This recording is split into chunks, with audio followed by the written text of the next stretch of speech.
Hello hi friends, ఇప్పుడు మీరు చూస్తున్న మామిడి చెట్టు పేరు పెద్దరసం. ఇది పెద్దరసం మామిడి పళ్ళు చూడండి ఎలా ఉన్నాయో. ఇవి ఒక్కోటి ½ కేజీ పైన అవుతాయి ఫ్రెండ్స్. కేజీకి 2 or 3 అంతమించి రావు. ఇది ఎక్కువగా ముక్క పచ్చడికి వాడుతూ ఉంటారు ఫ్రెండ్స్. అంటే ఎండు ముక్కని పడుతూ ఉంటారు. ఇక్కడ కృష్ణా అండ్ గుంటూరులో ఎండు ముక్క అంటే అందరికీ బాగా తెలుసు. ఇవి ఎక్కువగా ఎండు ముక్కకి పడుతూ ఉంటారు.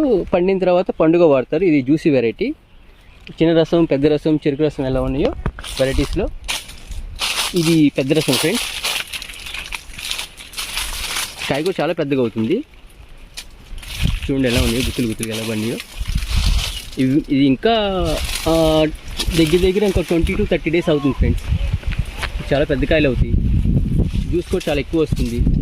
కాకపోతే చిన్న రసంతో కంపేర్ చేస్తే మాత్రం అంత టేస్ట్ అయితే చిన్న రసంతో కంపేర్ చేస్తే అంత టేస్ట్ ఉండదు ఫ్రెండ్స్.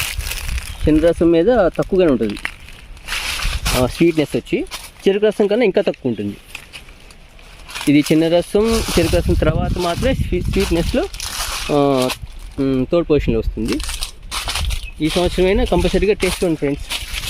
ఎవరైనా చూడడం వాళ్ళు ఉంటే ఇవి పెద్ద రసాలు కంపల్సరీ టేస్ట్ చూడండి friends. Okay, thank you friends.